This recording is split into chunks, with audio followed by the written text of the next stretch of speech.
मैं आज आपके सामने एक और नया लेसन प्लान लेकर के आया हूँ। टॉपिक का नाम है विषाणु।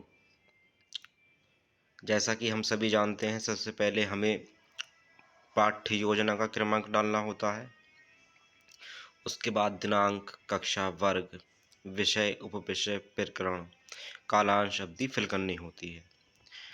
हमें अपने मेगा लेसन प्लान में शिक्षण उद्देश्य लिखने होते हैं, जो कि 2 प्रकार के होते हैं: सामान्य शिक्षण उद्देश्य और विशिष्ट शिक्षण उद्देश्य। सामान्य शिक्षण उद्देश्य की संख्या लगभग 8 से 10 होती है।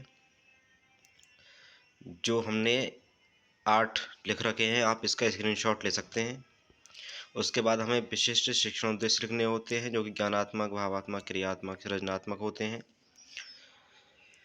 इनकी संख्या लगभग हर हेडिंग में 2 से 3 रखी जाती है, जो कि हमारे प्रकरण से संबंधित होते हैं। चलते हैं नेक्स्ट पेज पर।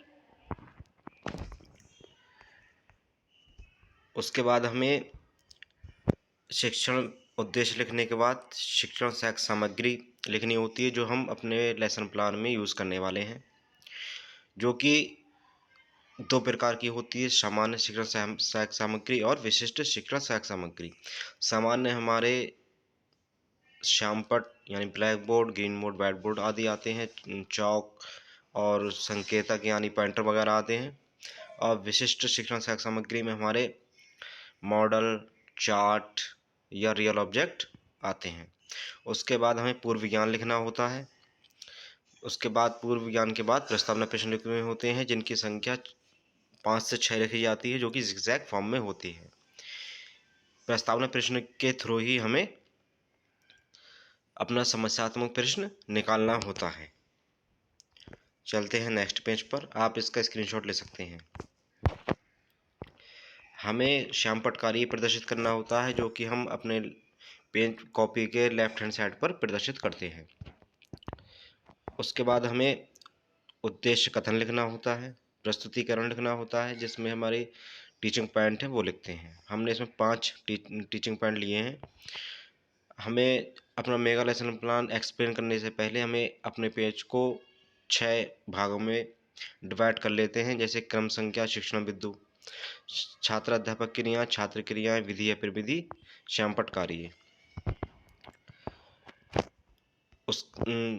हमें अपना जो पहला टीचिंग पॉइंट है उसे एक्सप्लेन करने से पहले विकासात्मक प्रश्न पूछते हैं। पहला हमारा विकासात्मक प्रश्न इंट्रोडक्टरी क्वेश्चन से होता है। दूसरा हमारा विकासात्मक प्रश्न जो हम टीचिंग पॉइंट स्टार्ट करने वाले हैं उससे संबंधित होता है। अब हम अपने फर्स्ट टीचिंग पॉइंट को एक्सप्लेन करने वाले हैं। जो भी हम एक्सप्लेन करने वाले हैं उसे हम नोट करते हैं, और छात्र क्रिया में छात्र ध्यानपूर्वक सुनेंगे व समझेंगे, और जो हम टेक्निक या मेथड का यूज़ कर रहे हैं उस टेक्निक या मेथड का नेम लिखते हैं।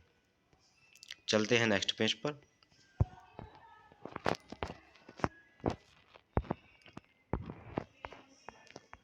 हमारा यहाँ पर दूसरा टीचिंग पॉइंट स्टार्ट होता है। उससे पहले हमें विकासात्मक प्रश्न पूछने होते हैं, पहले टीचिंग पॉइंट की तरह।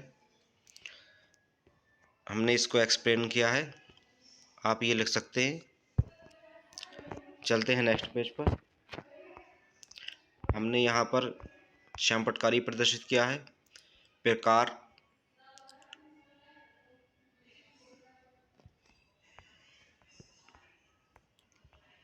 और हमारा थर्ड टीचिंग पॉइंट है ये।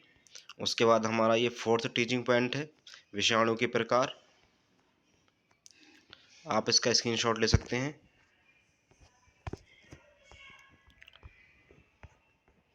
यहाँ पर हमारा एक्सप्लेनेशन ख़त्म होता है। उसके बाद हमें बोधात्मक प्रश्न पूछने होते हैं, जिनकी संख्या 4 से 5 होती है। उसके बाद श्यामपट्ट कार्य दिया जाता है, जो कि हम निर्देश जो हम देने वाले हैं वो लिखते हैं।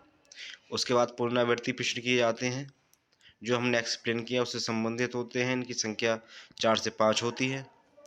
उसके बाद हमें गृह कार्य देना होता है, जो कि अति लघु उत्तरी फॉर्म में होता है। इनकी संख्या 4 से 5 रखते हैं। इस तरीके से हमारा बीएड पाठ्यक्रम के अनुसार एक मेगा लेसन प्लान कंप्लीट होता है। यदि आपको ये वीडियो अच्छी लगी हो तो वीडियो को लाइक एंड शेयर करें और चैनल को सब्सक्राइब करें। Thank you very much.